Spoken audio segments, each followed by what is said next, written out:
In the quiet hours after sunset, when the golden glow of the hearth fire cast long shadows across the wooden beams of a Norse longhouse, the Viking people prepared for what modern science now recognizes as perhaps the most effective sleep in human history. While we in the 21st century struggle with insomnia, sleep disorders, and the constant glow of electronic devices, the Norse inhabitants of Scandinavia during the Viking Age, 793 to 1066 CE, experienced a relationship with sleep that was profoundly different and arguably superior to our own. The notion that people from a culture often characterized by raiding and warfare might have enjoyed exceptional sleep quality may seem counterintuitive. Yet the evidence suggests that the environmental conditions, cultural practices, and lifestyle factors of Viking Age Scandinavia created a perfect storm of circumstances conducive to restorative sleep. From the natural rhythms of their days to their sleeping environments, from their dietary habits to their philosophical approach to rest, the Norse people embodied sleep practices that modern sleep scientists now desperately recommend to their sleep-deprived patients. Archaeological findings from sites across Scandinavia, Iceland, and the Norse settlements in the British Isles, combined with literary evidence from the sagas and Eddas, reveal a culture whose sleep patterns were deeply attuned to natural cycles. Unlike our modern obsession with 8 consecutive hours of sleep, a relatively recent historical development, the Vikings embraced sleep patterns that worked in harmony with their environment, their bodies, and their cultural needs. This article explores the multifaceted reasons why Viking sleep practices may have been the most effective in human history.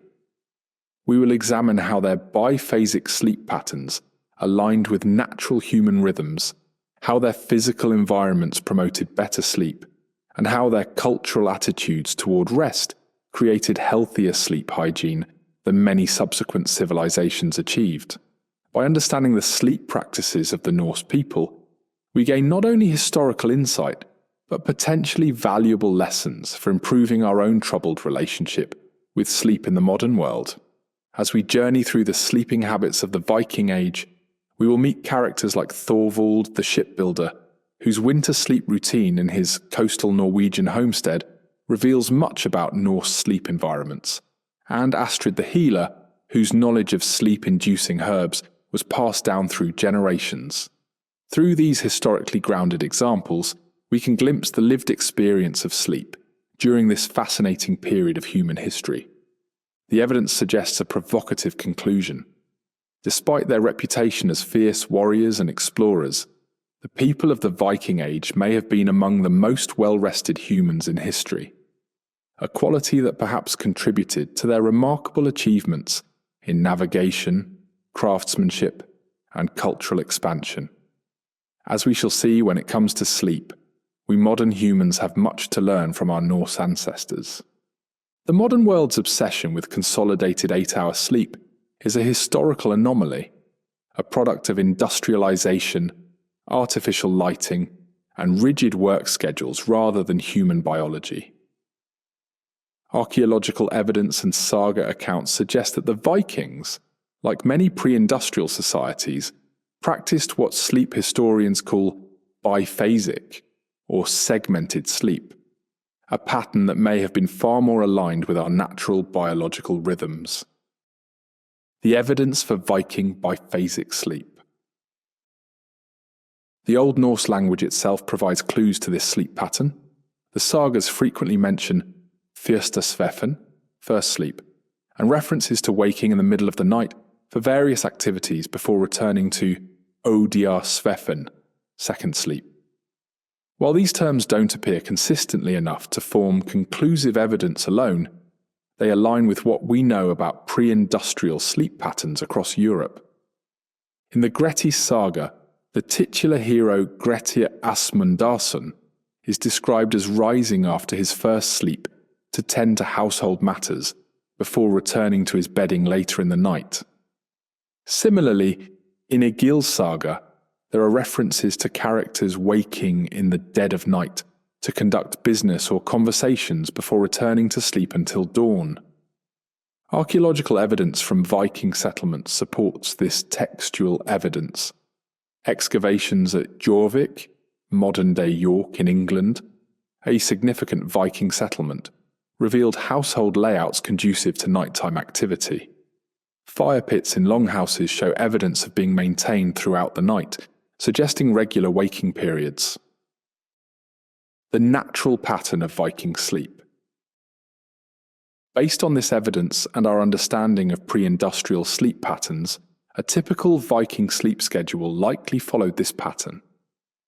After sunset, particularly during the long winter nights that dominate Scandinavian latitudes, the household would gather around the central hearth.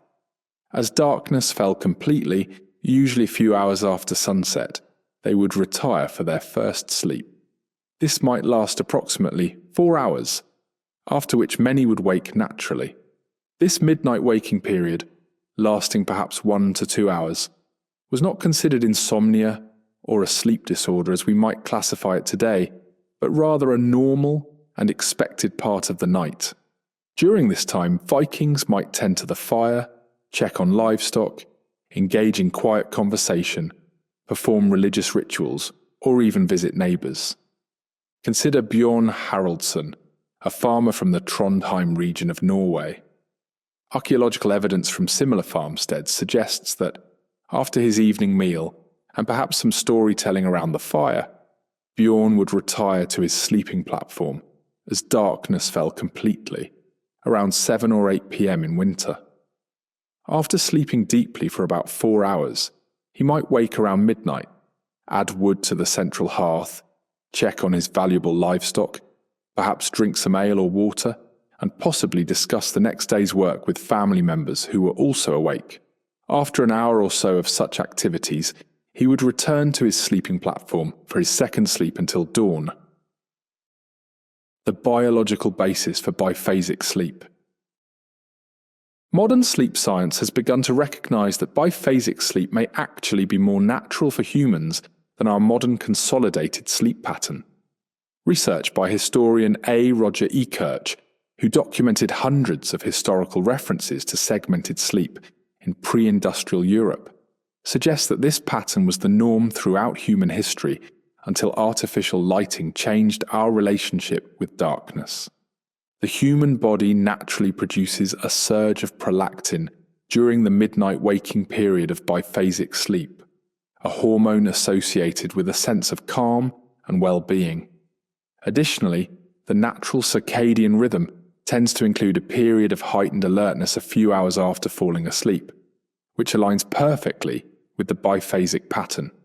For Vikings living at northern latitudes, biphasic sleep would have been particularly adaptive.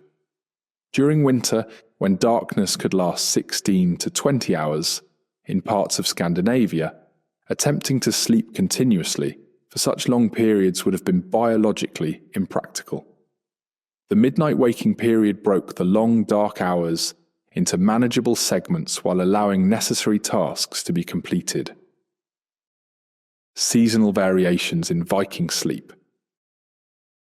The extreme seasonal variations in daylight at northern latitudes would have created significant seasonal differences in Viking sleep patterns.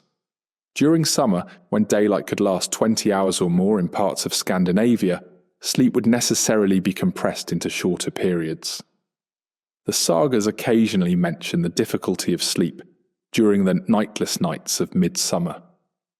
The Havamal, a collection of Old Norse poems from the Poetic Edda, contains wisdom about moderation in sleep. The unwise man is awake all night, worrying about everything. When morning comes, he is tired, and all his troubles are just as they were. This suggests an awareness that sleep needed to be properly managed according to seasonal changes and personal needs. During winter, the pattern would shift dramatically. With darkness dominating the day, sleep would expand, though still likely in the biphasic pattern. Archaeological evidence from winter dwellings shows they were designed to maximize warmth and minimize fuel use during these long nights, creating perfect conditions for extended periods of rest. The midnight activities, what Vikings did between sleeps. The midnight waking period in Viking households was a time of quiet productivity and social connection. The sagas mention various activities conducted during this time. Craft work. The making and repair of tools, spinning, and other quiet handcrafts were well suited to the midnight hours by firelight. Archaeological evidence from Viking settlements shows numerous small craft items that could have been produced during these quiet hours. Religious practices. Some scholars believe that certain religious rituals may have been performed during the midnight hours. The liminal nature of the midnight period, between one day and the next, had spiritual significance in many pre-Christian traditions. Storytelling and knowledge transmission. The sagas themselves may have been transmitted during these quiet midnight hours, when the mind was in a receptive, reflective state, and the household was gathered in intimate proximity. Sexual relations. The privacy afforded by darkness and the relaxed state between sleep periods made this a natural time for intimacy between couples. Security. In more turbulent times, the midnight waking period allowed for checking defences and changing guards, ensuring continuous protection. Take the example of Gudrun, a weaver from a settlement near modern-day Roskilde in Denmark. Archaeological evidence from similar households suggests that during her midnight waking period, she might use the quiet hours to spin thread by the light of the hearth fire, a task requiring focus but not bright light. This productive use of what would otherwise be wasted time in bed allowed her to maximize both her rest and her productivity. The transition to consolidated sleep. The biphasic sleep pattern of the Vikings began to disappear across Europe in the centuries following the Viking Age, particularly with the spread of artificial lighting and the regimentation of time that came with industrialization. By forcing sleep into a single consolidated block, modern humans may have lost touch with a more natural rhythm that served our ancestors well for millennia. The Vikings' biphasic sleep pattern represents not a primitive or less advanced approach to sleep, but rather a more natural alignment with human biology and environmental conditions. Their segmented sleep, adapted to the extreme seasonal variations of northern latitudes, likely provided more restorative rest than our modern insistence on 8 consecutive hours, a pattern that often leads to sleep anxiety and insomnia when it cannot be achieved. Perhaps no factor contributed more significantly to the quality of Viking sleep than their relationship with darkness, a relationship fundamentally different from our modern experience. In an age before artificial lighting transformed human sleep patterns, the Norse people lived in harmony with natural light cycles, and this synchronization with nature's rhythms profoundly affected their sleep quality. The darkness of the North. The geographic location of Viking settlements, primarily in Scandinavia, with expansions into Iceland, Greenland, and parts of the British Isles, placed them in regions characterized by dramatic seasonal variations in daylight. During winter months, darkness dominated, with some northern regions experiencing only a few hours of dim daylight. In summer, the situation reversed, with the famous midnight sun providing nearly constant illumination in the northernmost settlements. Archaeological evidence from Viking dwellings reveals how they adapted to these extreme conditions. Longhouses and smaller dwellings typically had few, if any, windows.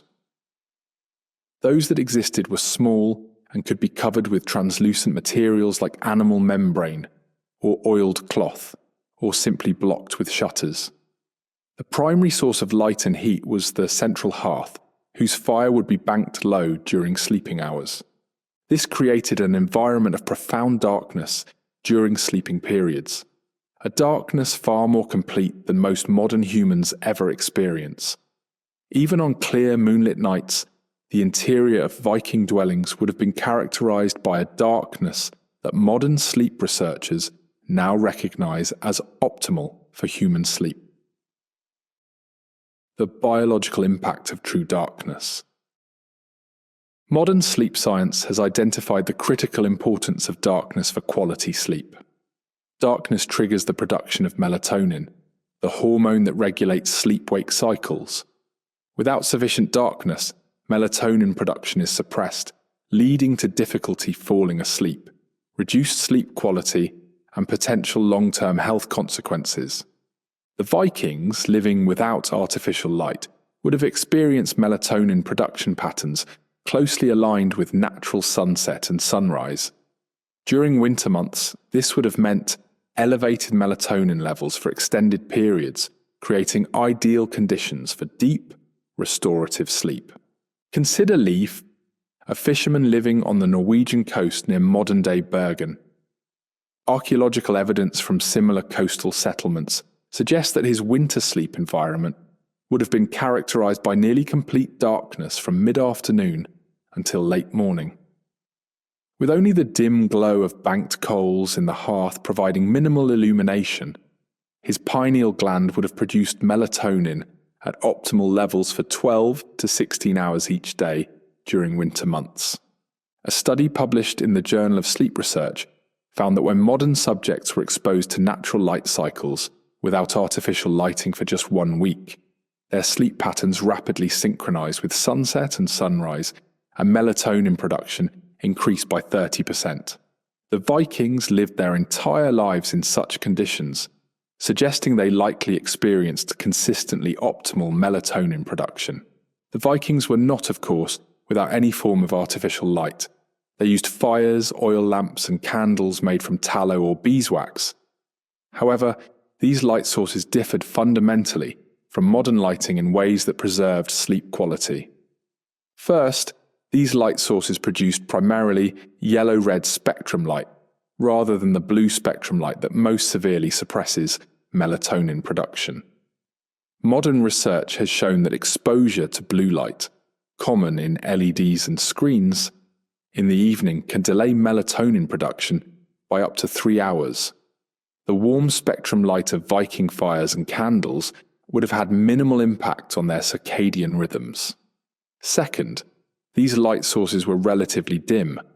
Archaeological experiments with reconstructed Viking oil lamps and candles suggest they produced between 5 to 20 lumens of light, compared to a modern LED bulb's 800 to 1,500 lumens.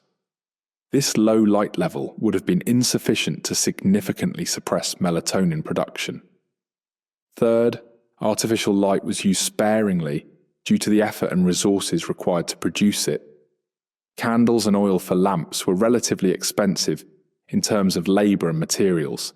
The sagas occasionally mention the careful use of lighting resources, suggesting that artificial light was used judiciously rather than wastefully. The Havamal contains wisdom that could be interpreted as addressing the importance of darkness for sleep. The wise guest has his ways when he comes to the feast, silent attention and thought. This could suggest the value placed on quiet, darkened environments for restoration. The extreme seasonal variations in daylight at northern latitudes presented unique challenges for sleep regulation. During the winter months, the abundance of darkness made obtaining sufficient sleep relatively straightforward. However, the summer months, with their extended daylight, required cultural adaptations. Archaeological evidence from Viking settlements shows the use of thick curtains or hangings that could be used to create artificial darkness during summer sleeping periods. These were typically made of heavy wool, which would have been effective at blocking the midnight sun. In Iceland, some dwellings show evidence of sleeping areas built into the thickest parts of the turf walls, creating naturally darkened sleeping spaces, regardless of external light conditions.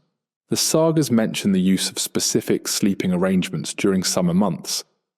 In Egil's saga, there are references to sleeping chambers being arranged to minimize light exposure. This suggests a cultural awareness of the importance of darkness for sleep quality, even during periods when natural darkness was scarce. The Vikings' relationship with natural light cycles extended beyond the simple day-night dichotomy. Evidence suggests they were acutely aware of lunar cycles and their potential impact on sleep. The Old Norse calendar was primarily lunar, and several surviving artifacts show detailed tracking of lunar phases. Full moon nights, which provide significantly more illumination than moonless nights, are occasionally mentioned in the sagas in connection with difficulty sleeping or increased activity.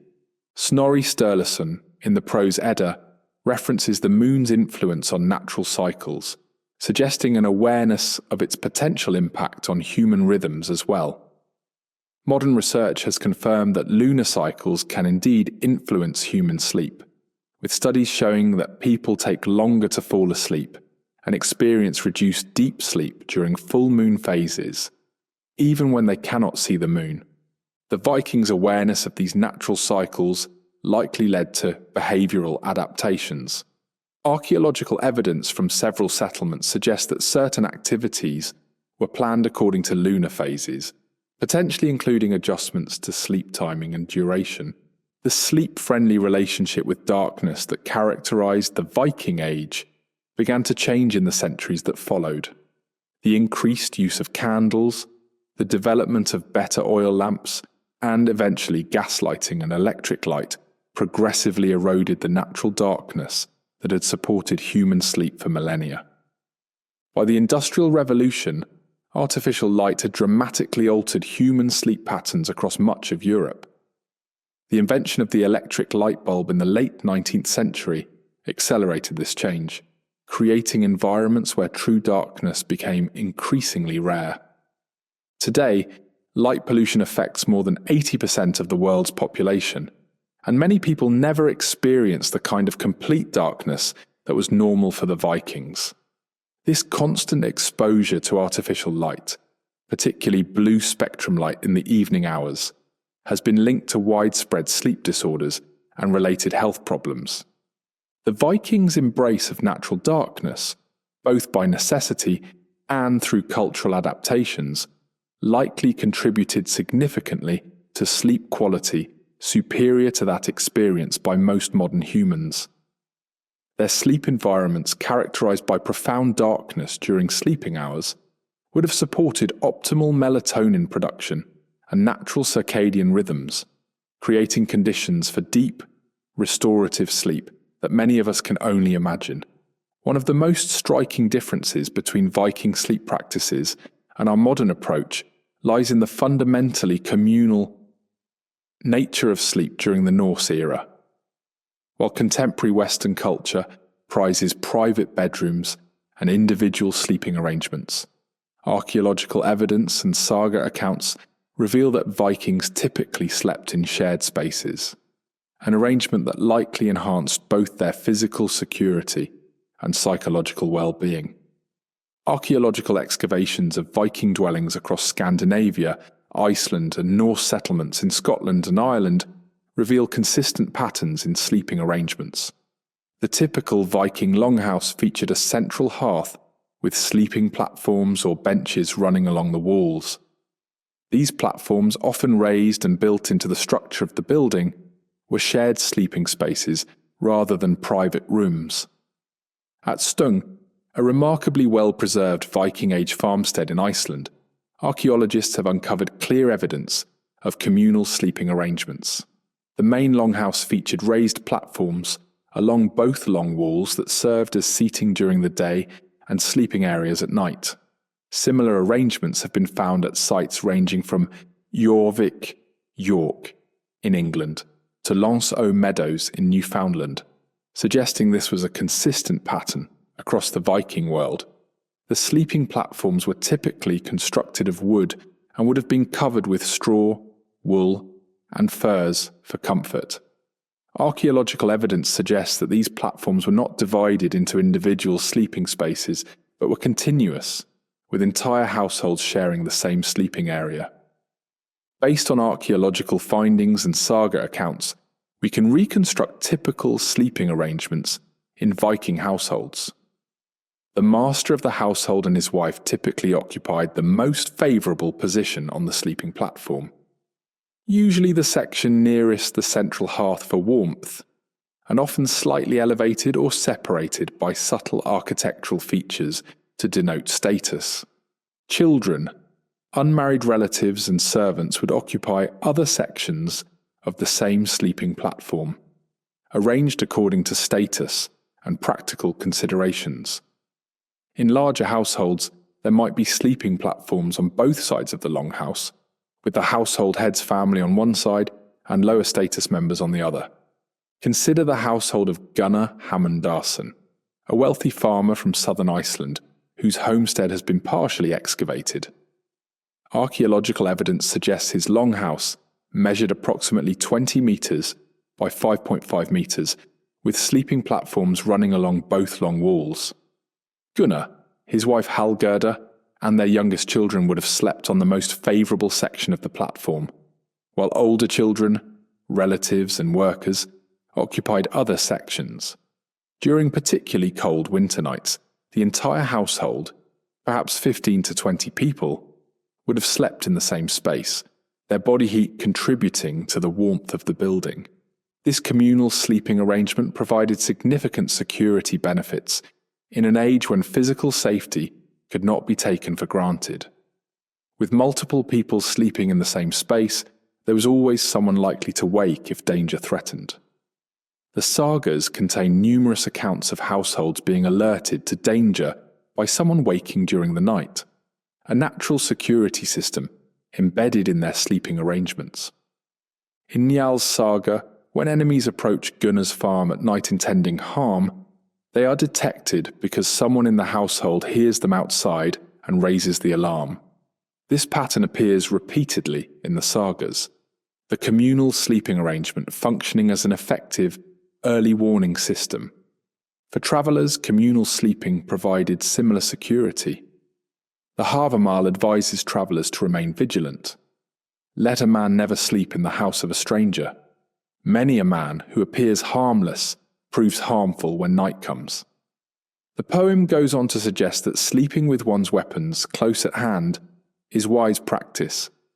In communal sleeping situations, travellers would be surrounded by others, reducing vulnerability.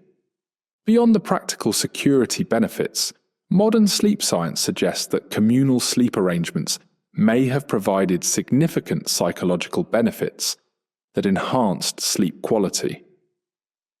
Humans are inherently social creatures, and the sense of security that comes from sleeping in the presence of trusted others can profoundly impact sleep quality. Research published in the journal Sleep Health has found that people who report stronger social connections and social support tend to experience better sleep quality.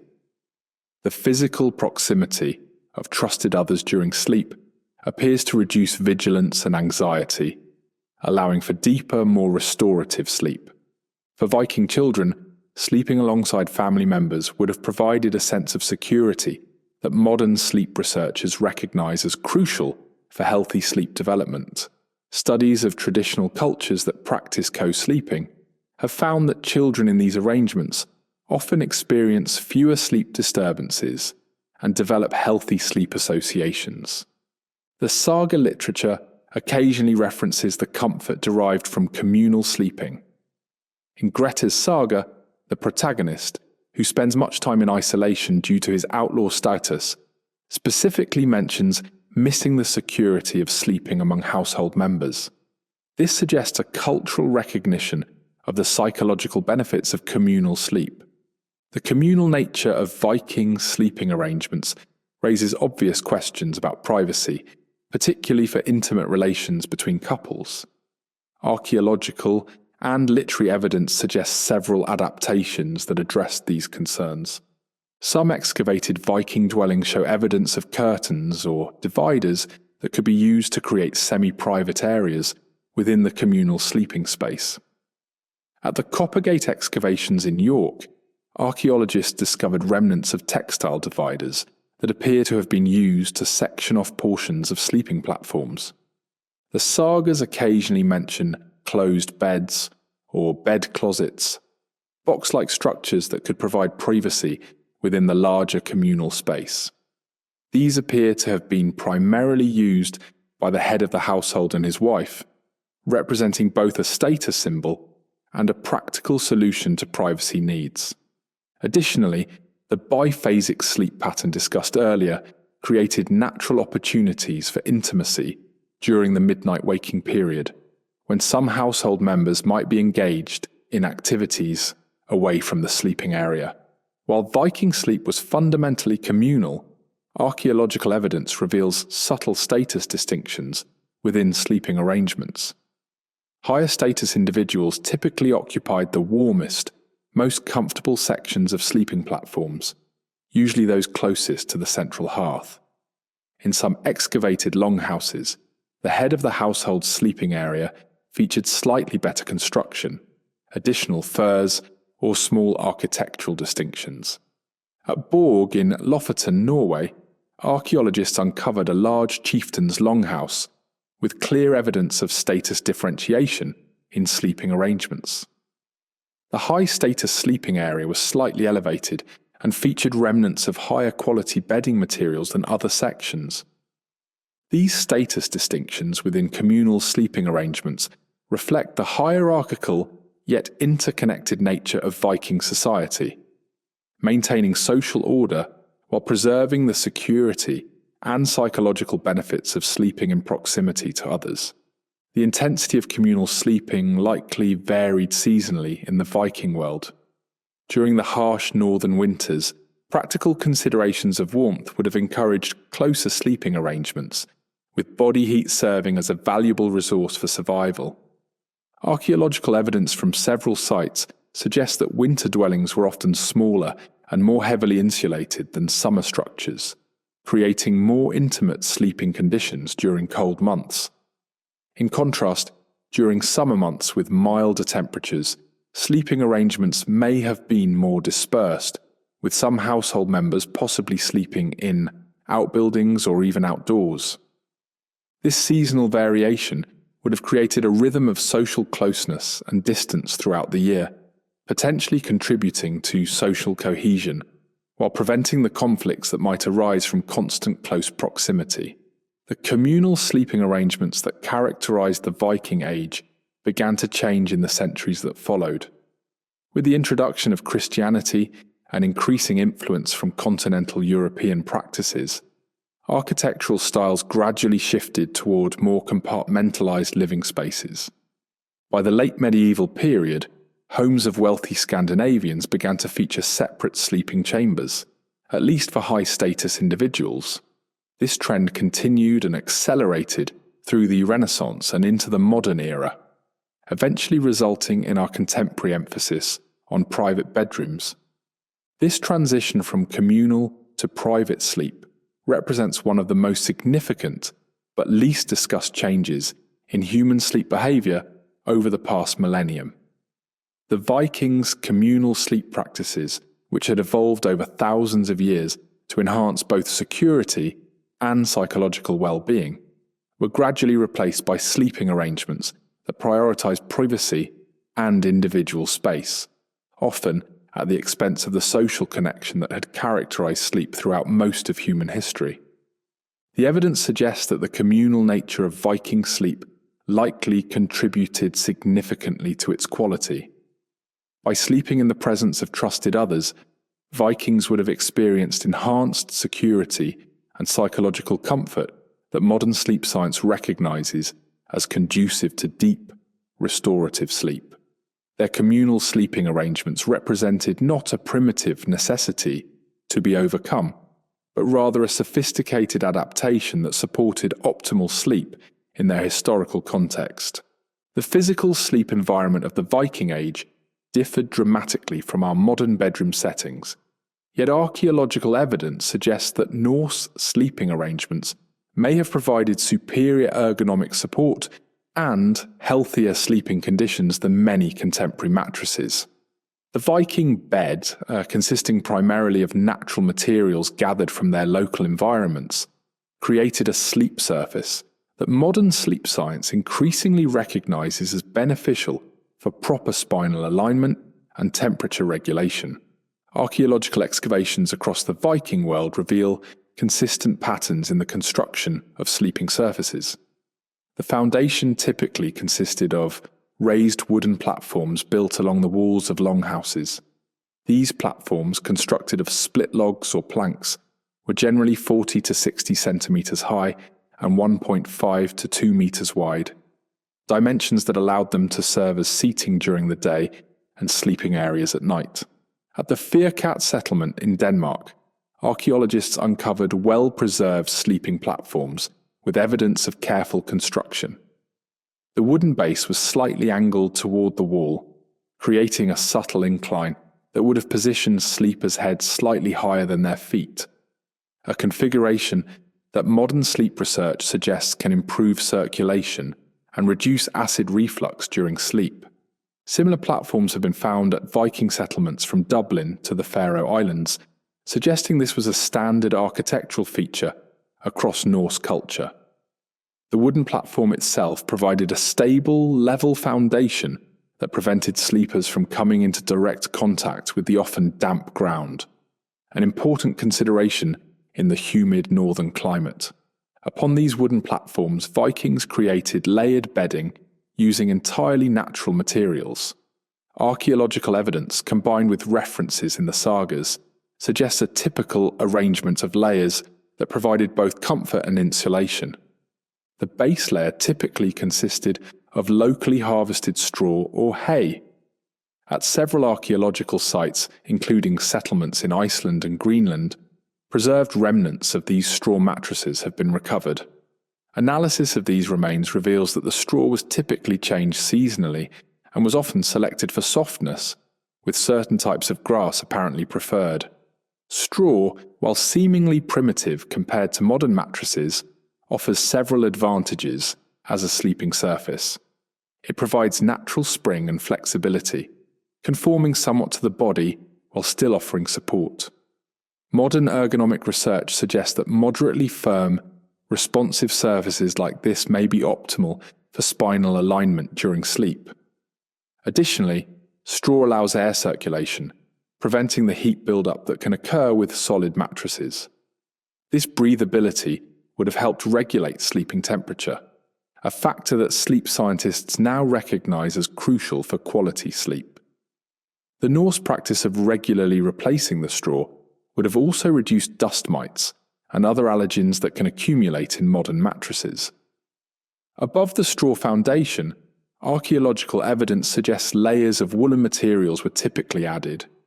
Textile fragments recovered from Viking burial sites and settlements indicate that coarse woolen blankets were common possessions, even in relatively modest households. Experimental archaeology, where researchers create and use replicas of Viking bedding, has demonstrated that these woolen layers provided excellent insulation properties. Wool retains its insulating capacity even when damp, a crucial advantage in the often humid Norse environment. Additionally, wool's natural lanolin content makes it somewhat water-resistant and inhibits bacterial growth, contributing to a healthier sleeping environment. The sagas occasionally mention abreda, coverings, made of wadmal, a coarse woolen cloth that was a staple of Viking textile production. These would have been placed over the straw layer to provide additional comfort and to prevent the straw from poking through. For those who could afford them, animal furs and skins formed the top layer of Viking bedding. Archaeological evidence from higher status burials and settlements reveals the use of bear, wolf, fox and sheep skins as prized bedding materials.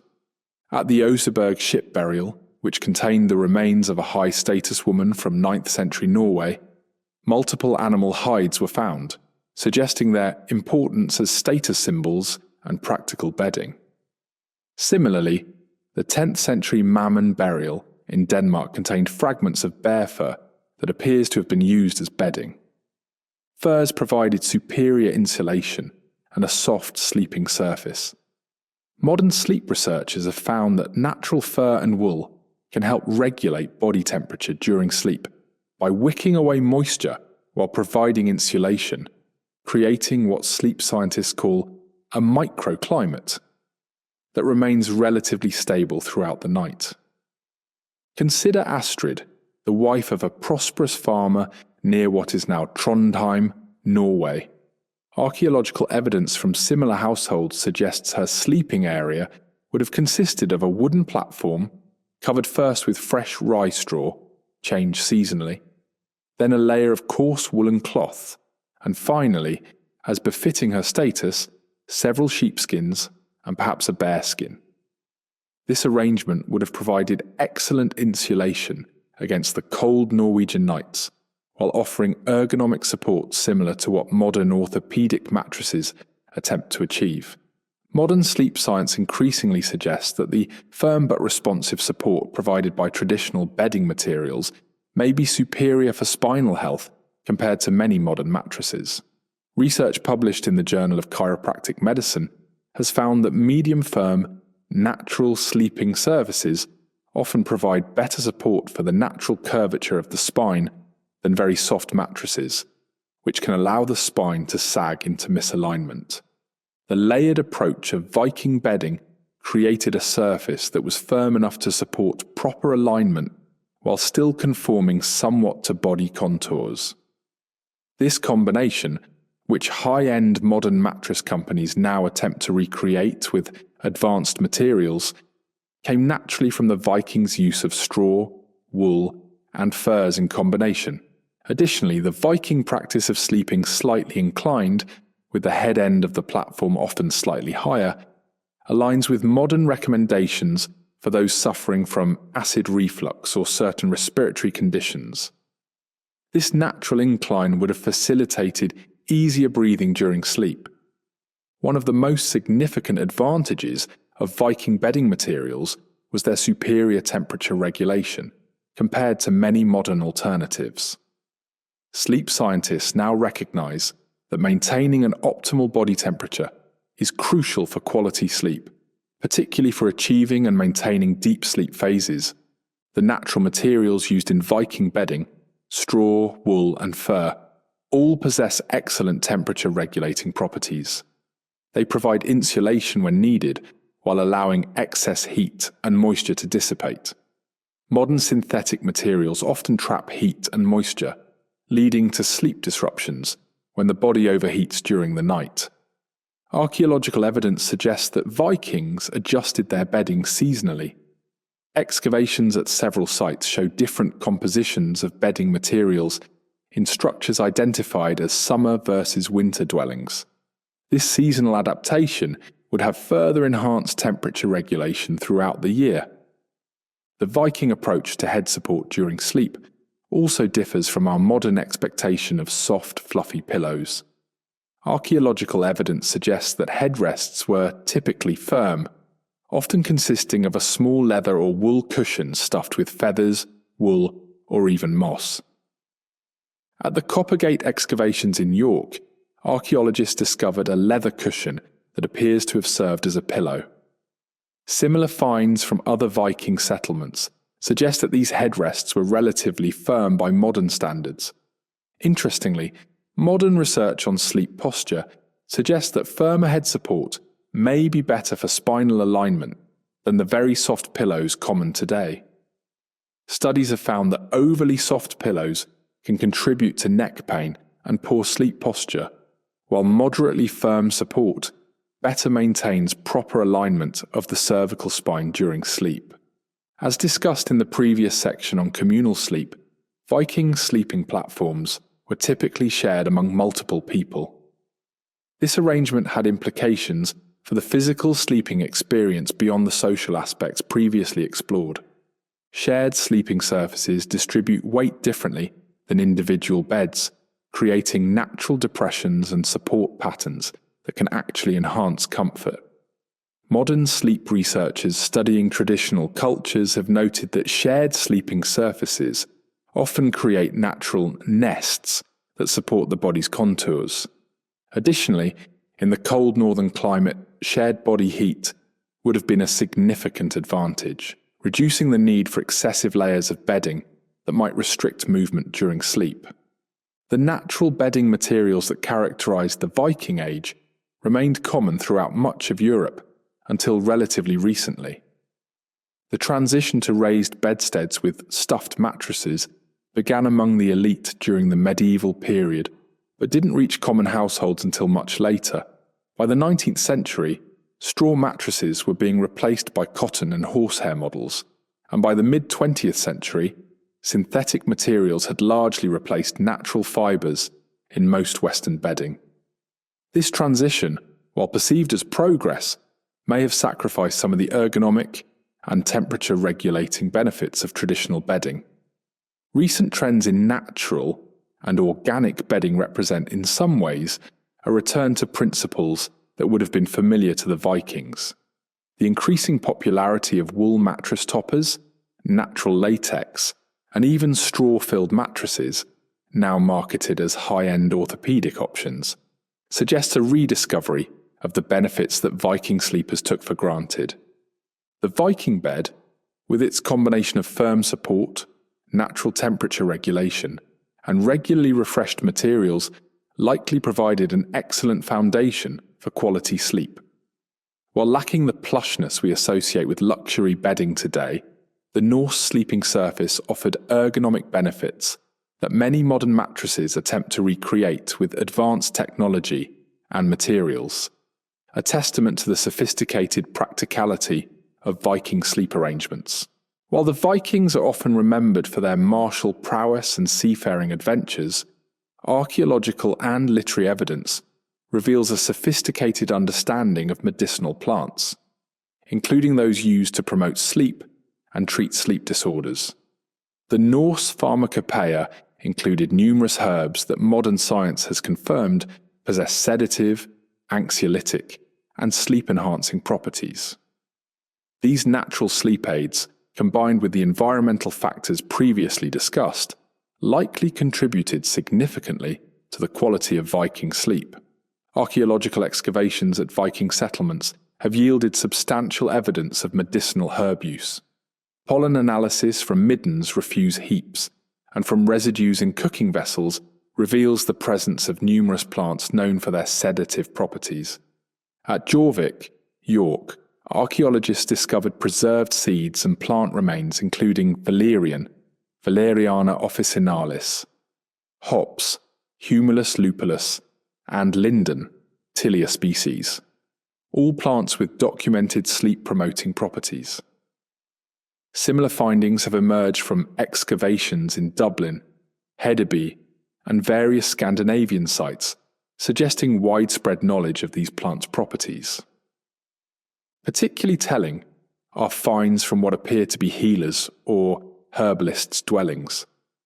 At a 10th century settlement near Kaupang, Norway, archaeologists uncovered a building containing numerous preserved plant materials and specialized containers, suggesting it may have belonged to someone specializing in herbal medicine. Among the identified plants were several with sedative properties. Literary evidence, the sagas and medicinal texts. While the sagas rarely focus specifically on medicinal practices, they contain occasional references to sleep-inducing herbs and preparations. In Egil's saga, there is mention of a drink prepared to help an ailing person sleep, while other sagas contain passing references to herbal treatments for various ailments, including sleep difficulties. More detailed information comes from slightly later medieval Scandinavian medical texts that likely preserved older knowledge. The 13th century Harpestrang Lægebog, Henrik Harpestrang's medical book, written in Denmark but drawing on older traditions, contains numerous references to herbs used for sleep, including detailed instructions for their preparation and use. These sources, combined with the broader European medical tradition that Vikings would have encountered in their travels, suggest a well-developed understanding of sleep-promoting herbs. The Viking Sleep Pharmacopoeia. Based on archaeological findings and historical texts, we can identify several key herbs that would have been used to promote sleep in the Viking Age. Valerian, Valeriana officinalis. Archaeological evidence confirms the Vikings cultivated and used valerian, a plant native to Europe with powerful sedative properties. Modern research has validated valerian's effectiveness, with studies showing it reduces sleep latency, the time it takes to fall asleep, and improves sleep quality. Valerian root contains valerianic acid, which affects GABA receptors in the brain similar to modern benzodiazepines, but without the same risk of dependency. Hops, Humulus lupulus. While best known today as a beer ingredient, hops have a long history as a sedative. Archaeological evidence confirms Viking-era use of hops, both in brewing and medicinal preparations. Hops contain methylbutanol, which has demonstrated sedative effects. Modern studies have shown that hops, particularly when combined with valerian, can significantly improve sleep quality. Linden or lime flowers, Tilia species. Pollen and plant remains from Viking settlements confirm the use of linden, which contains flavonoids with mild sedative and anxiolytic properties. Linden tea remains a popular sleep aid in modern Scandinavian folk medicine.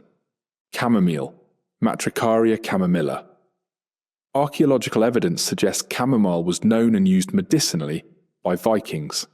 Its mild sedative effects come from apigenin, a flavonoid that binds to benzodiazepine receptors in the brain. Modern studies have confirmed chamomile's effectiveness for improving sleep quality. Lavender, Lavandula angustifolia. While not native to Scandinavia, lavender was likely encountered by Vikings in their travels and possibly cultivated in some settlements. Archaeological evidence from Viking trading centres shows lavender was among the imported medicinal herbs. Modern research has demonstrated that lavender's scent alone can improve sleep quality by decreasing heart rate and blood pressure. Passion flower, Passiflora incarnata. Although this is more speculative, there is some evidence suggesting Vikings who reached North America may have encountered and brought back passion flower, which Native Americans used as a sedative. If so, this would have been a valuable addition to their sleep pharmacopoeia, as passion flower contains chrysin, a compound with anxiolytic effects. Archaeological and literary evidence suggests several methods by which Vikings prepared and administered these sleep-promoting herbs. Infusions and decoctions. The most common preparation was likely herbal teas. Archaeological finds include specialized vessels that appear designed for brewing herbal preparations. The sagas occasionally mention medicinal drinks, and later Nordic medical texts provide specific instructions for preparing herbal infusions. Alcoholic extractions. Vikings were skilled brewers, and evidence suggests they created medicinal alcoholic preparations similar to modern tinctures. Alcohol effectively extracts many of the active compounds in sedative herbs and would have enhanced their absorption. Smoke inhalation. Some herbs, particularly hops and lavender, may have been added to fires for their aromatic properties. Archaeological evidence from several sites shows specialized containers that may have been used for burning aromatic substances. Herbal pillows. Later Nordic folk medicine includes the tradition of herbal pillows stuffed with sedative herbs. While direct archaeological evidence of this practice from the Viking Age is lacking, it represents a plausible use of these plants. The use of medicinal herbs in Viking culture likely had both practical and ritualistic dimensions. These sagas suggest that healing was often associated with magical or spiritual practices, and the administration of herbal remedies probably incorporated elements of ritual. Archaeological evidence from several sites shows what appear to be ritualistic arrangements of herbs and specialized containers, in contexts suggesting medicinal use.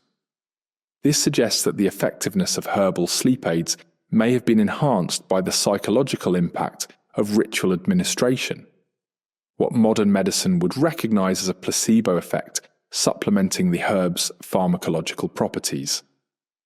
Consider Thora, a healer from a settlement near modern-day Roskilde in Denmark. Archaeological evidence from similar contexts suggests she would have maintained a garden of medicinal herbs, including valerian and chamomile. For a person suffering from sleep difficulties, she might prepare a strong decoction of valerian root, enhanced with hops and sweetened with honey.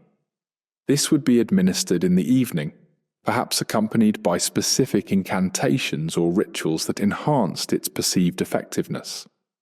The combination of the herb's genuine pharmacological properties and the psychological impact of their ritual administration would likely have produced significant improvements in sleep quality. Seasonal variations in herbal sleep aids. The extreme seasonal variations in daylight at northern latitudes would have necessitated different approaches to sleep aids throughout the year. Archaeological and literary evidence suggests awareness of this need. During the long winter nights when obtaining sufficient sleep was less problematic, milder herbs like chamomile and linden might have been preferred. During summer, with its extended daylight, stronger sedatives like valerian and hops would have been more valuable for inducing sleep despite the ambient light. Some archaeological evidence suggests seasonal harvesting patterns for different medicinal herbs, with some collected and dried in larger quantities at specific times of year, suggesting awareness of their optimal potency cycles. An important consideration when comparing Viking herbal sleep aids to modern pharmaceutical alternatives is their relative safety profile. Modern sleeping medications, while effective, often carry risks of dependency, tolerance, and side effects. The herbal remedies used by Vikings generally have much milder side effect profiles and lower risks of dependency. Modern research has confirmed that herbs like valerian, hops, and chamomile can improve sleep quality without the risks associated with many prescription sleep aids.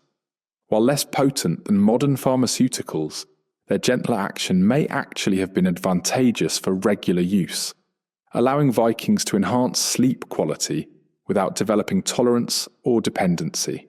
Additionally, the Vikings' apparent practice of using different herbs, seasonally and in varying combinations, would have further reduced the risk of developing tolerance to any particular remedy.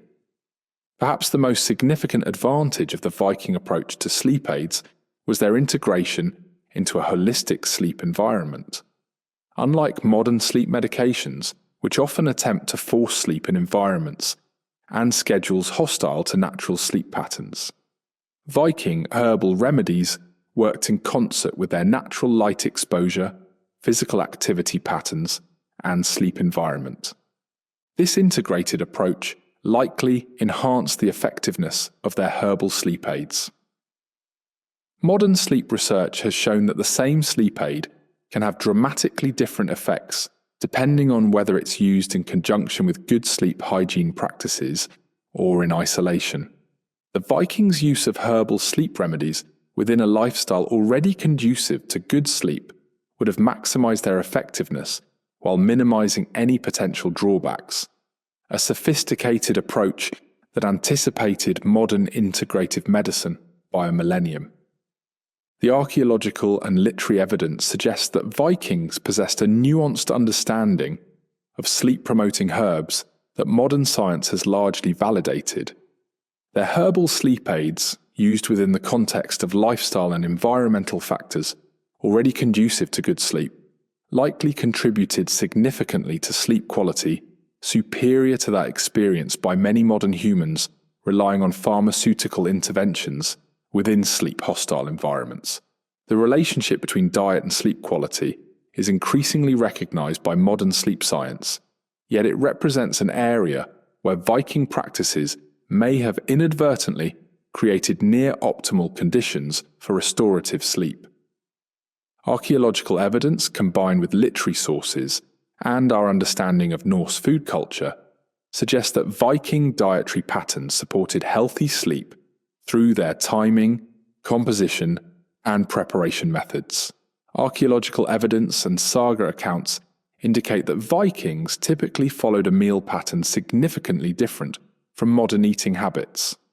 Their primary meal, called dagverja, day meal, or undawn in some regions, was consumed in the mid-morning after several hours of activity. A second substantial meal, nattverda, night meal, was eaten in the late afternoon or early evening, well before bedtime. This pattern meant that Vikings typically finished their last substantial meal several hours before sleep, a practice that modern sleep research has shown significantly improves sleep quality. Studies published in the Journal of Clinical Sleep Medicine have demonstrated that eating close to bedtime, particularly consuming heavy or high-fat meals, can disrupt sleep architecture by delaying the onset of REM sleep and reducing sleep efficiency. The timing of Viking meals appears to have been primarily dictated by practical considerations, particularly the availability of daylight for work and the need to prepare and consume food during visible hours. However, this pragmatic schedule inadvertently created an optimal fasting period before sleep that modern research suggests enhances melatonin production and improves sleep quality. Consider Halfdan, a farmer from the Trondheim region.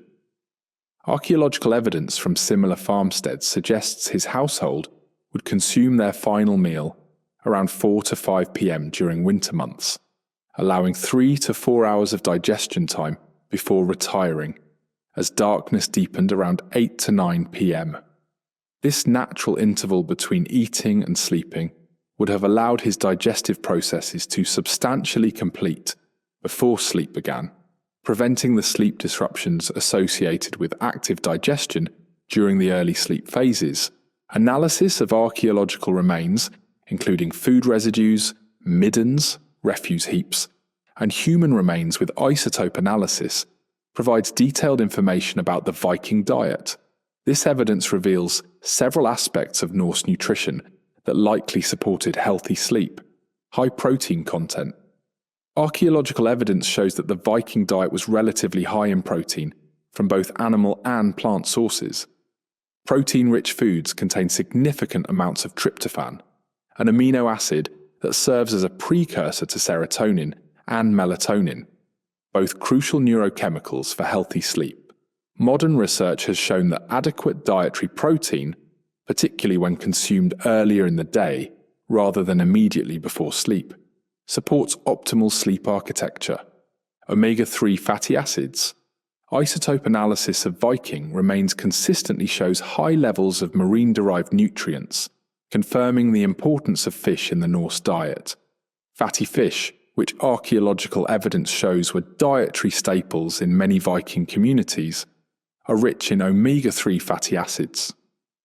Modern research has demonstrated a strong correlation between omega-3 consumption and improved sleep quality, with studies showing that higher blood levels of DHA, a type of omega-3, are associated with better sleep.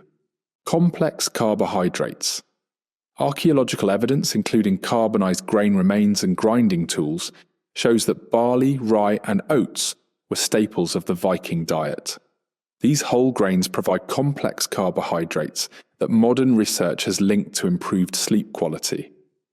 Studies have shown that high glycemic carbohydrates consumed close to bedtime can reduce sleep latency, while the complex carbohydrates typical of the Viking diet consumed earlier in the day provide sustained energy without the sleep-disrupting blood sugar fluctuations associated with simple carbohydrates. Limited refined sugar. The Viking diet was notably low in simple sugars, with honey being the primary sweetener, and used sparingly due to its value. Modern research has demonstrated that high sugar consumption, particularly close to bedtime, can significantly disrupt sleep architecture by causing blood sugar fluctuations throughout the night. Fermented foods. Archaeological evidence shows that fermented foods, including ska'ayar, a yogurt-like dairy product, fermented fish, and various preserved vegetables, were important components of the Viking diet. These foods support gut health, which emerging research suggests plays a crucial role in sleep quality through the gut-brain axis and the production of sleep-regulating neurotransmitters. Several specific foods common in the Viking diet have been identified by modern research as particularly beneficial for sleep. Fatty fish. Archaeological evidence from coastal Viking settlements shows heavy consumption of fatty fish like herring, mackerel, and salmon. These fish are exceptionally rich in vitamin D and omega-3 fatty acids, both of which have been linked to improve sleep quality in multiple studies. Research published in the Journal of Clinical Sleep Medicine found that vitamin D supplementation significantly improves sleep quality, suggesting that the Viking diet's natural vitamin D content from fatty fish would have supported healthy sleep. Oats.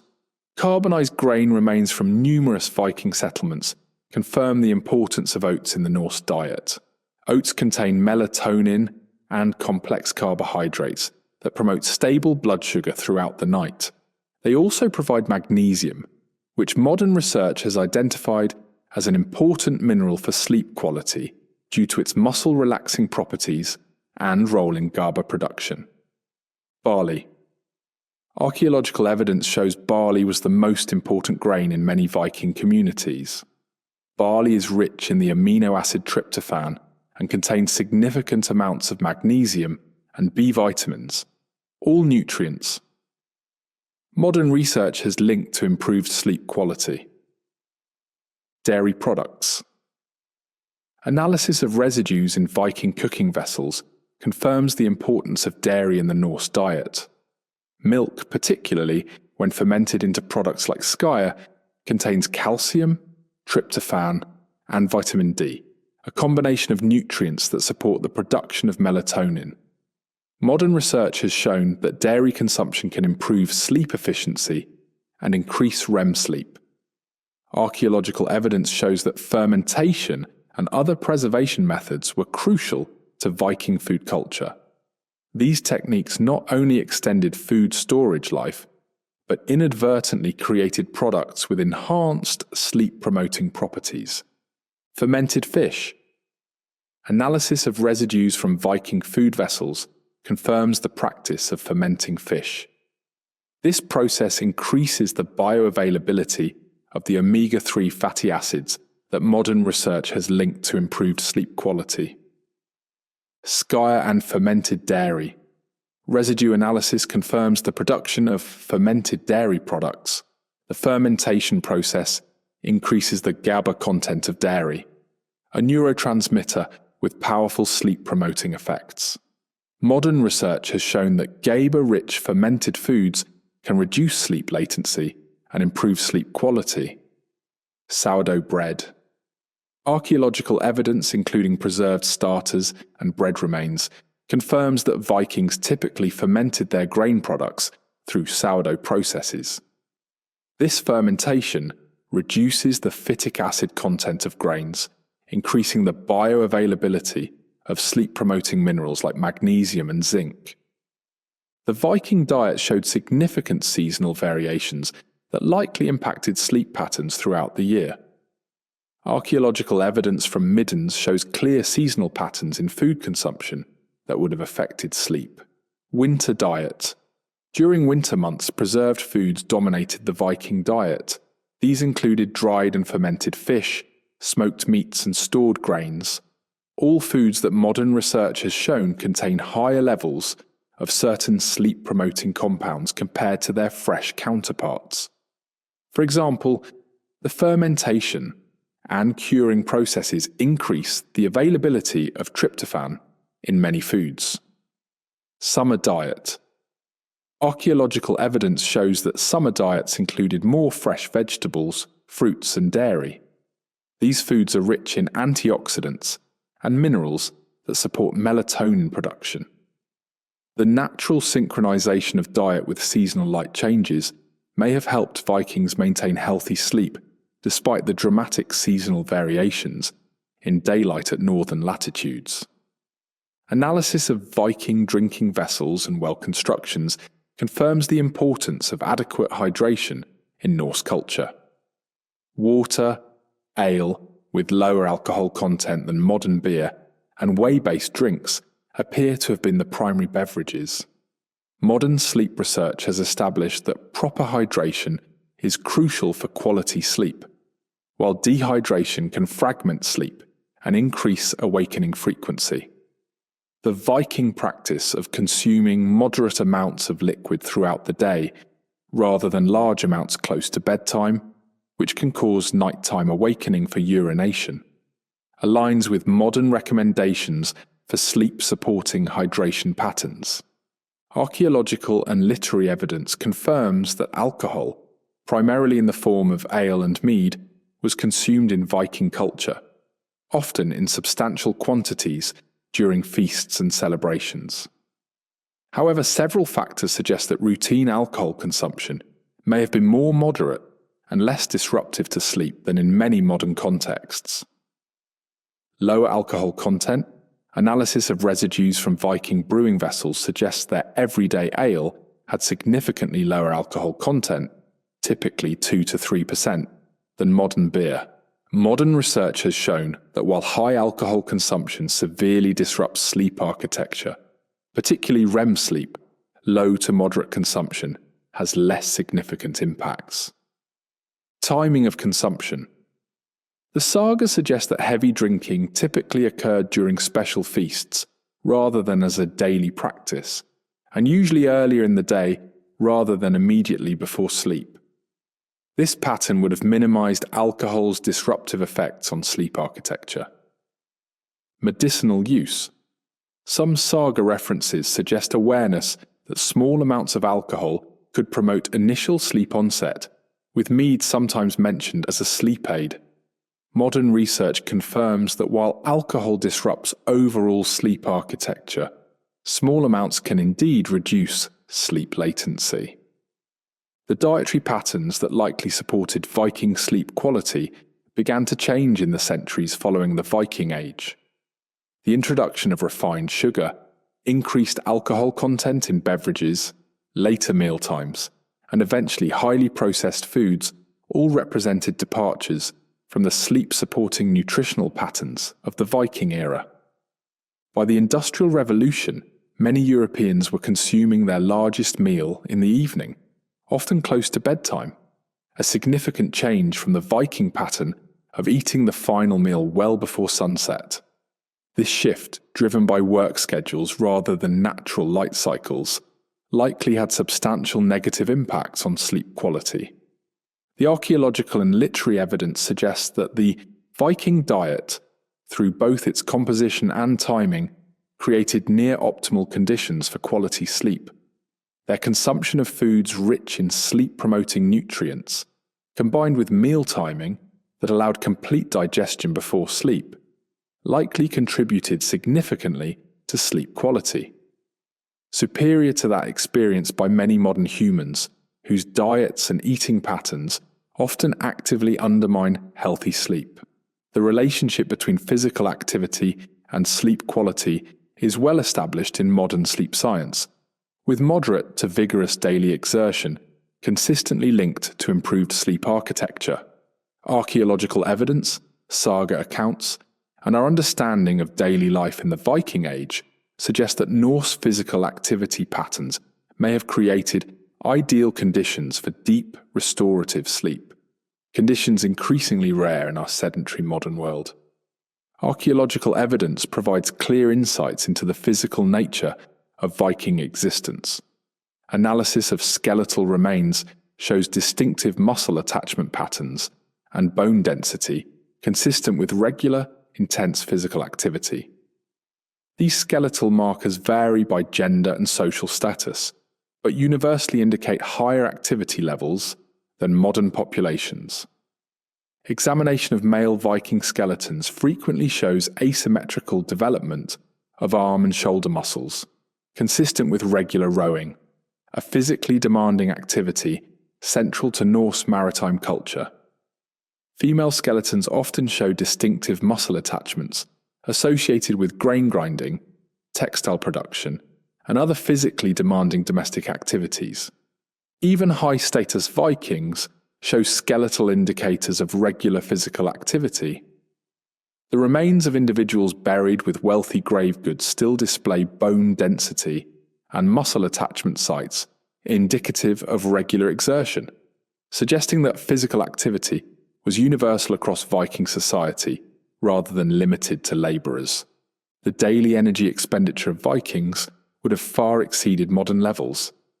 Based on archaeological evidence and experimental archaeology, where researchers attempt to recreate historical activities, estimates suggest that Viking farmers, craftspeople, and warriors regularly expended 3,000 to 4,000 calories daily through physical activity, compared to the 300 to 600 calories the average modern office worker expends through physical activity. The specific types of physical exertion common in Viking daily life align remarkably well with activities modern sleep science identifies as particularly beneficial for sleep quality. Resistance activities. Archaeological evidence shows that Vikings regularly engaged in what we would now call resistance training, lifting, carrying, and manipulating heavy objects as part of daily work. Modern research has found that resistance exercise significantly improves sleep quality, particularly deep slow-wave sleep, which is crucial for physical restoration. The construction of Viking longhouses, ships, and fortifications required substantial strength. Experimental archaeology projects, where modern researchers attempt to build Viking structures using period-appropriate techniques, have demonstrated the extraordinary physical demands of these activities. One such project found that moving the heavy timbers for a modest longhouse required efforts comparable to modern strength training sessions. Aerobic activities. Archaeological evidence and saga accounts confirm that Vikings regularly engaged in sustained aerobic activities, including rowing, marching, and agricultural labour. Modern sleep research has consistently found that aerobic exercise is one of the most effective non-pharmaceutical interventions for improving sleep quality, particularly when performed regularly but not immediately before bedtime. The Viking practice of rowing as primary transportation represents a particularly effective form of sleep-promoting exercise. Modern research has identified rowing as an excellent combination of aerobic and resistance training that engages multiple muscle groups, precisely the type of exercise most strongly correlated with improved slow-wave sleep in contemporary studies. Outdoor activity and natural light exposure. Archaeological and literary evidence confirms that most Viking activity occurred outdoors, regardless of weather. This outdoor exertion would have ensured substantial exposure to natural light, which modern research has identified as crucial for regulating circadian rhythms and sleep-wake cycles. Studies published in the Journal of Sleep Research have found that outdoor exercise has more powerful effects on sleep quality than equivalent indoor activity, likely due to the combined benefits of physical exertion and natural light exposure. The Viking lifestyle, with its emphasis on outdoor work, would have maximized these combined benefits.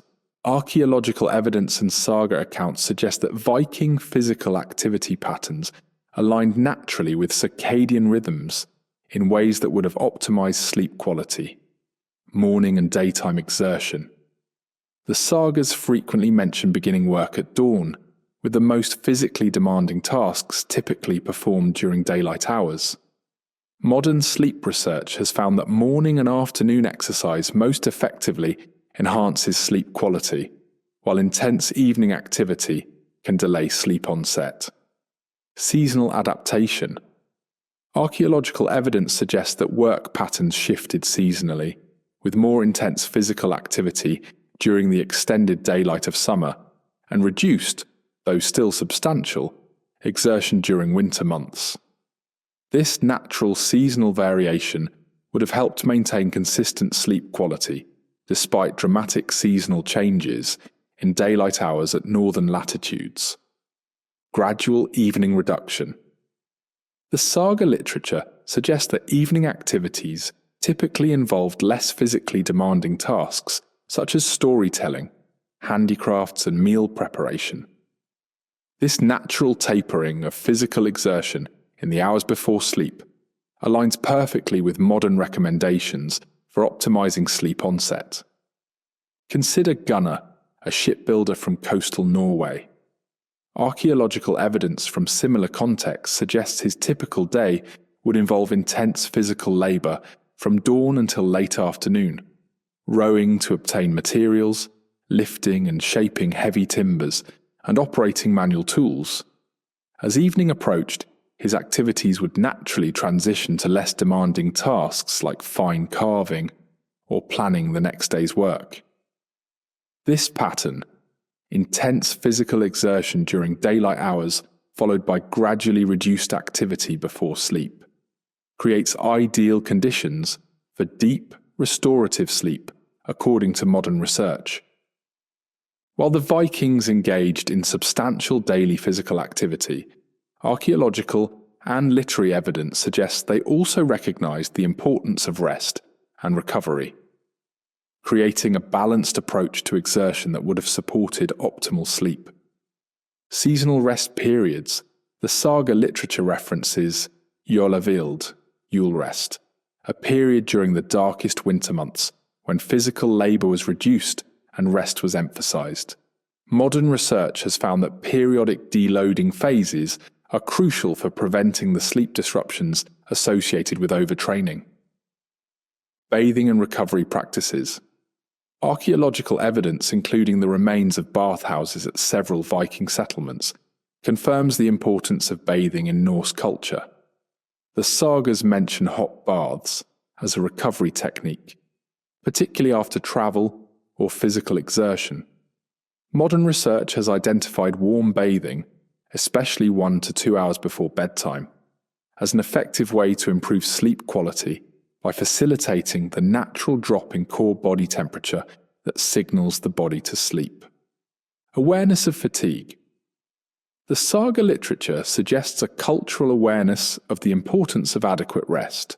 The Havamal advises moderation in all things, including work, and contains wisdom that could be interpreted as recognizing the importance of sufficient recovery. Cattle die, kindred die, every man is mortal, but the good name never dies of one who has done well. This suggests a long-term perspective that would support sustainable work patterns rather than constant exhaustion. Archaeological and literary evidence suggests that much Viking physical work was performed communally, often accompanied by songs, stories, or competitive elements. Modern research has found that social exercise has particularly powerful benefits for sleep quality compared to solitary exertion.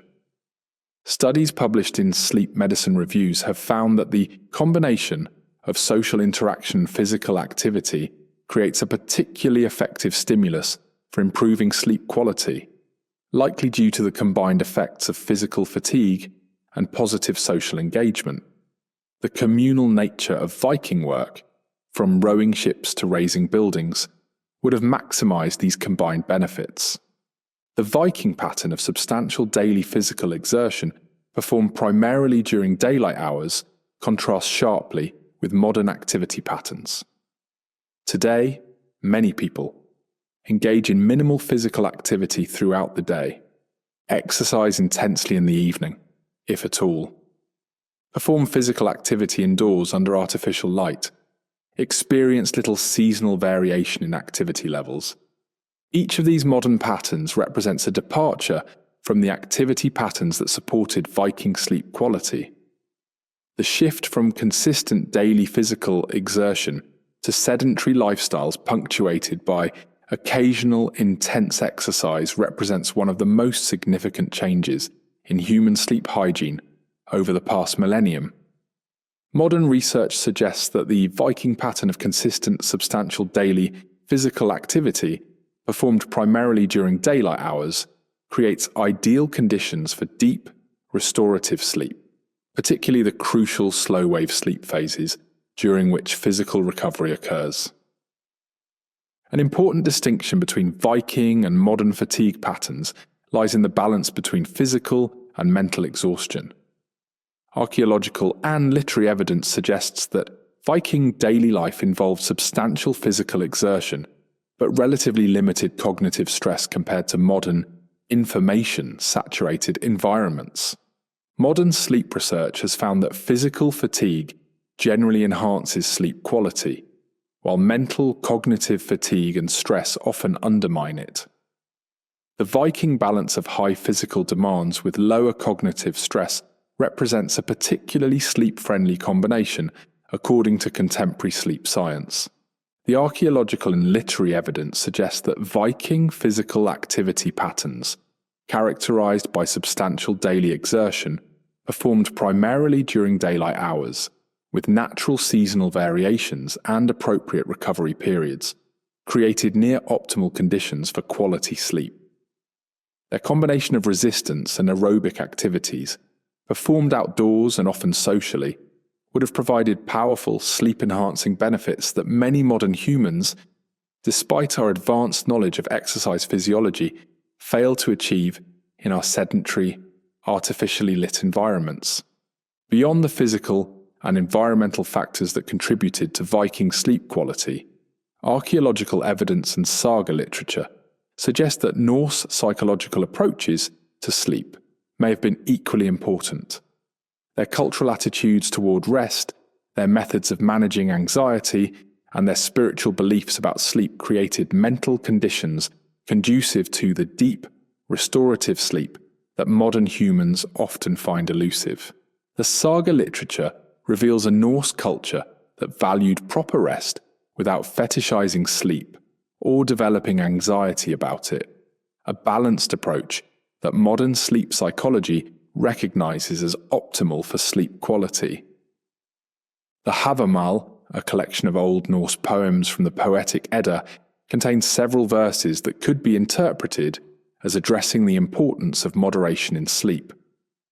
A man should not sleep all the morning through. He who grasps at wealth is often without wisdom. This suggests a cultural value placed on rising with purpose, while other verses warn against excessive vigilance and worry. The unwise man is awake all night and ponders everything over. When morning comes, he is weary in mind, and all is a burden as ever. These complementary perspectives suggest a balanced approach that valued adequate sleep without excessive concern about it. Precisely the attitude that modern sleep psychologists recommend for optimal sleep quality. The Norse cultural approach appears to have treated sleep as a natural, necessary part of life, rather than either a luxury to be minimized or a problem to be solved.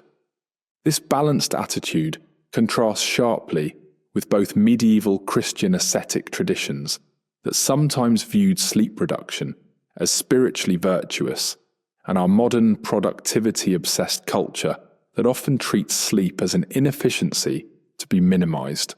The Viking approach, valuing adequate rest while maintaining clear purpose, represents a psychological middle path that modern sleep psychology recognizes as most conducive to healthy sleep. Archaeological evidence and saga accounts confirm the importance of evening storytelling in Norse culture. The physical evidence includes the arrangement of seating around central hearths in longhouses, creating natural storytelling spaces, while the literary evidence includes numerous references to evening saga telling as a common activity. Modern sleep psychology has identified the importance of cognitive decompression before sleep, transitional activities that help the mind shift from active problem solving to the relaxed state conducive to sleep onset. The Viking practice of evening storytelling would have served this function perfectly, providing entertainment while allowing listeners to mentally disengage from the concerns of the day. Research published in Sleep Medicine has found that pre-sleep activities involving passive engagement, like listening to stories, improve sleep onset and quality compared to problem-solving activities or exposure to interactive media. The Viking tradition of oral storytelling in the evening hours represents an ideal pre-sleep cognitive activity according to modern sleep science. Consider Astrid, a woman from a farmstead near what is now Uppsala, Sweden. Archaeological evidence from similar households suggests that after the evening meal, her family would gather around the hearth, where an elder might recount tales of ancestors or mythological stories. This passive listening experience would have allowed her mind to gradually transition from the active concerns of the day to a more receptive, relaxed state ideal for sleep onset, all without the blue light exposure or interactive stimulation that undermines sleep in modern evening entertainment. Archaeological evidence, including amulets and carved symbols found near sleeping areas, combined with literary references in the sagas and Eddas, suggest that Vikings held complex spiritual beliefs about sleep and dreaming that likely influenced their sleep experience. The Norse cosmology included significant attention to dreams as potential sources of wisdom or prophecy. In numerous sagas, including Gisla Saga and Laxdæla Saga, dreams are portrayed as meaningful experiences that provide guidance or warnings. This perspective contrasts with some later Christian views that sometimes associated dreams with demonic influence, a belief that could generate sleep anxiety. The Norse view of dreams as potentially valuable experiences rather than threats may have reduced sleep anxiety and created a more positive psychological approach to sleep. Modern sleep psychology has found that positive attitudes toward dreaming are associated with better sleep quality, while fear of dreams can contribute to insomnia and sleep avoidance. Additionally, archaeological evidence suggests that Vikings sometimes placed protective amulets near sleeping areas. These physical manifestations of spiritual protection likely provided psychological comfort that facilitated sleep onset. Modern sleep research has confirmed that perceived safety is a crucial psychological prerequisite for quality sleep, activating parasympathetic nervous system responses that facilitate sleep onset and maintenance. The saga literature suggests that Norse culture developed specific psychological approaches to uncertainty and worry, approaches that would have supported healthy sleep in a world full of genuine dangers and unpredictability. The concept of weird, or uadr fate, appears repeatedly in Norse literature, suggesting a worldview that acknowledged the limits of personal control over outcomes. While Vikings certainly took practical actions to manage risks, the literary evidence suggests they complemented this with a philosophical acceptance of uncertainty that modern psychology would recognize as beneficial for sleep. Research in sleep psychology has consistently found that acceptance-based approaches to uncertainty reduce pre-sleep anxiety and rumination more effectively than problem-solving approaches when applied to uncertainties that cannot be immediately resolved. The Viking cultural emphasis on acknowledging the role of fate alongside personal action represents a sophisticated psychological balance that would have supported healthy sleep even in challenging circumstances. The Havamal contains wisdom that could be interpreted as advocating this balanced approach. The coward believes he will live forever if he holds back in the battle. But in old age he shall have no peace, though spears have spared his limbs. This suggests a cultural recognition that excessive worry about future outcomes is ultimately counterproductive, a perspective that aligns with modern psychological approaches to managing pre-sleep anxiety. The saga literature places enormous emphasis on honor and maintaining a clear conscience, psychological factors that modern sleep research has linked to sleep quality. Numerous psychological studies have found that moral distress and guilt significantly impair sleep quality, while a sense of moral consistency supports healthy sleep. The Viking cultural emphasis on maintaining honor and addressing conflicts directly rather than through deception would have supported this aspect of sleep hygiene. The sagas contain numerous examples where characters are unable to sleep due to unresolved moral issues or dishonorable actions. In Gisla Saga, the protagonist experiences severe sleep disturbances after a secret killing, suggesting a cultural recognition of the connection between moral peace and sleep quality. This emphasis on moral clarity as a prerequisite for restful sleep aligns with modern psychological research on moral injury and its impact on sleep. Studies of individuals with PTSD and moral injury have found that moral distress specifically disrupts REM sleep and increases nightmares, suggesting that the Viking cultural emphasis on maintaining honor may have supported healthier sleep architecture. Archaeological evidence of Viking settlement patterns and defensive structures, combined with the communal sleeping arrangements discussed earlier, suggests an approach to security that would have supported healthy sleep psychology. Modern sleep research has identified perceived safety as a fundamental prerequisite for quality sleep. The brain's vigilance system must determine that an environment is secure before allowing the vulnerability of deep sleep. The Viking approach to security, combining physical defenses with communal sleeping arrangements where multiple individuals could respond to threats, created conditions of perceived safety that would have supported deeper, more restorative sleep. This contrasts with the often isolating sleeping arrangements of modern life, where individuals may feel solely responsible for responding to potential threats, a psychological burden that can maintain excessive vigilance during sleep periods and reduce sleep depth. Archaeological and literary evidence suggests that Vikings developed psychological adaptations to the extreme seasonal variations in their environment, particularly the challenge of the long winter darkness at northern latitudes. The timing of major feasts and celebrations, as evidenced by both archaeological remains of feast halls and saga references, shows a concentration of communal celebrations during the darkest winter period. Modern psychological research has found that anticipation of positive social experiences significantly reduces depression and anxiety, suggesting that the Viking cultural calendar may have been structured to provide psychological support during the challenging winter months.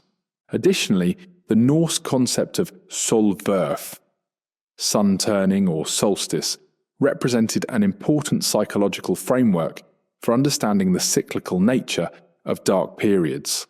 Archaeological evidence, including solstice markers at several sites, confirms the cultural importance of recognizing these astronomical turning points. Modern psychological research has found that framing difficult periods as temporary and cyclical significantly reduces their negative psychological impact, suggesting that the Viking cultural understanding of seasonal cycles may have provided important psychological resilience during the challenging winter darkness. The psychological approaches to sleep that characterized the Viking Age began to change with Christianization and subsequent cultural developments.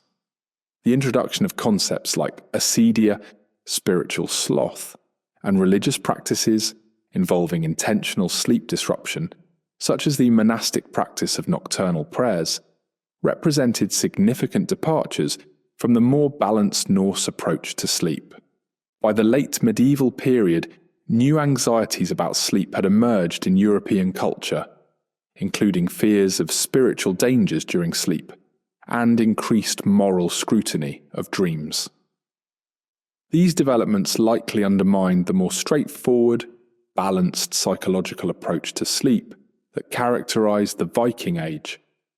The archaeological and literary evidence suggests that Viking psychological approaches to sleep, characterized by balanced attitudes toward rest, effective pre-sleep cognitive decompression through storytelling, positive spiritual associations with sleep and dreaming, pragmatic approaches to uncertainty, emphasis on moral clarity, and communal security, created near-optimal conditions for quality sleep.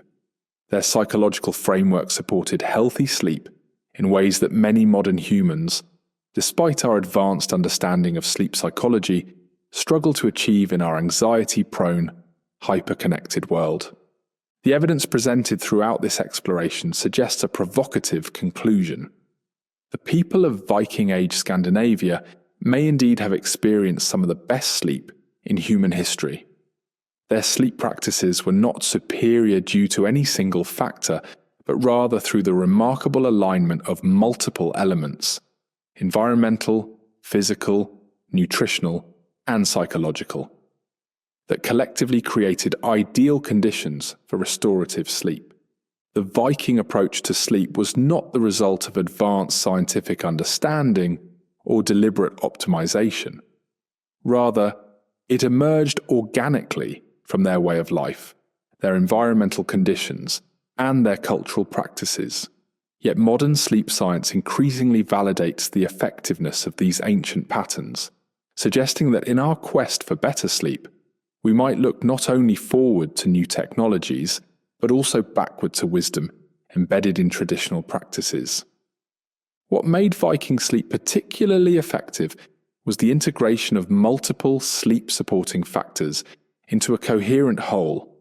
Their biphasic sleep patterns aligned naturally with human biology and the extended darkness of northern winters, allowing for sleep that followed innate circadian rhythms rather than artificial schedules.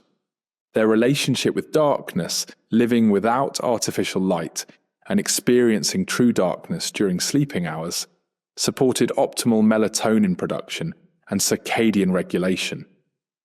Their communal sleeping arrangements provided both physical security and psychological comfort, creating conditions where vigilance could be reduced and deeper sleep achieved. Their sleeping surfaces, constructed from natural materials and regularly refreshed, offered ergonomic support and temperature regulation that many modern mattresses attempt to recreate with advanced technology. Their use of herbal sleep aids provided gentle, non-habit-forming support for sleep onset and quality, without the side effects associated with many modern sleep medications. Their dietary patterns, with meals timed well before sleep and composed of nutrients that modern science recognizes as sleep-supporting, created optimal conditions for digestive comfort during sleep. Their physical activity patterns, characterized by substantial daily exertion, performed primarily during daylight hours, created the kind of physical fatigue that promotes deep, restorative, slow-wave sleep. Their psychological approaches to sleep, balanced, accepting, and unburdened by sleep anxiety, created the mental conditions necessary for surrendering to sleep without the performance pressure that undermines many modern sleep attempts. This integration of multiple factors created a sleep ecosystem far more conducive to quality rest than our modern environment. Despite all our technological advances and scientific knowledge, the sleep-friendly practices of the Viking Age did not disappear overnight. Rather, they eroded gradually through a series of historical developments that each chipped away at different aspects of their effective sleep ecosystem. The spread of artificial lighting, beginning with improved candles and oil lamps and culminating in electric light, disrupted the darkness that had supported natural melatonin production. The Industrial Revolution imposed artificial work schedules disconnected from natural light cycles, forcing sleep into consolidated blocks determined by productivity requirements rather than biological rhythms. Architectural changes created increasingly private sleeping spaces, sacrificing the security and social connection of communal sleep for privacy and status display. The medicalization of sleep transformed a natural process into a performance metric, creating sleep anxiety that undermines the very rest it attempts to measure. The shift to sedentary lifestyles eliminated the physical fatigue that had naturally prepared bodies for deep sleep. Changes in dietary patterns introduced sleep-disrupting foods and meal timings that interfere with natural sleep processes. Each of these changes was embraced as progress, yet collectively they have created a modern sleep environment that works against our biology rather than with it, resulting in the sleep crisis that now affects societies worldwide. Reclaiming Viking sleep wisdom. While we cannot and should not attempt to recreate Viking society in its entirety, their sleep practices offer valuable insights that can be adapted to improve sleep in our modern context. Respect for darkness. creating truly dark sleeping environments by eliminating LED lights, using blackout curtains, and avoiding screen use before bed can help restore some of the melatonin-supporting benefits that Vikings experience naturally. Biphasic flexibility, recognizing that the 8-hour consolidated sleep block is a modern convention rather than a biological necessity, can reduce sleep anxiety and open possibilities for more flexible, individually appropriate sleep patterns. Natural materials, choosing bedding made from wool, cotton, and other natural fibers can help recreate some of the temperature-regulating benefits of traditional Viking bedding. Nutritional timing, adopting earlier meal times and allowing several hours of digestion before sleep can recreate one of the most beneficial aspects of Viking sleep hygiene. Consistent physical activity, incorporating regular physical exertion throughout the day, particularly outdoors in natural light, can help create the kind of physical fatigue that promotes deep sleep. Herbal support, exploring traditional sleep-supporting herbs like valerian, hops, and chamomile can provide gentle sleep support without the side effects of many pharmaceutical interventions. Evening decompression, replacing interactive electronic media with passive activities like storytelling or listening in the hours before bed can help recreate the cognitive transition that Viking evening activities naturally provided. Psychological balance, cultivating a balanced attitude towards sleep, valuing it without anxiously monitoring it, can help recreate the psychological conditions that supported Viking sleep quality. These adaptations cannot fully recreate the integrated sleep ecosystem of the Viking Age, but they can help incorporate elements of their effective practices into our modern lives. Perhaps the most important lesson from Viking sleep practices is what might be called the Viking sleep paradox. Those who worried least about optimizing their sleep may have achieved the best sleep in history. Their sleep quality emerged not from deliberate optimization, but as a natural consequence of a lifestyle aligned with human biology and environmental conditions. This stands in stark contrast to our modern approach, where sleep is increasingly treated as a performance metric to be optimized through technology, supplements, and careful monitoring. The evidence suggests that this anxious attention to sleep optimization may actually undermine the very rest it attempts to improve. The Vikings remind us that the best sleep comes not from treating rest as a problem to be solved, but from creating the environmental, physical, and psychological conditions where healthy sleep emerges naturally. Their approach, living in harmony with natural cycles, maintaining physical activity, eating appropriately, and approaching sleep with balanced attitudes, created conditions where good sleep was the default rather than an achievement. In our quest for better sleep, perhaps the most valuable insight from the Viking Age is not any specific technique or practice, but this fundamental shift in perspective. Rather than trying to optimize sleep directly, we might focus on creating the conditions where healthy sleep patterns emerge naturally from our daily lives. The people of Viking Age Scandinavia likely experienced some of the best sleep in human history, not because they knew more about sleep than we do, but because they lived in ways that naturally supported the sleep processes our bodies evolved to require. By understanding their practices and the principles behind them, we can work to reclaim some of that lost sleep wisdom and apply it within our modern context, not by becoming Vikings, but by recognizing the timeless human needs their lifestyle inadvertently satisfied. As we navigate our modern sleep challenges, the Norse people of 1,000 years ago offer us not just historical curiosity, but practical wisdom. The best sleep comes not from conquering rest through force of will and technology, but from creating the conditions where healthy sleep naturally flourishes.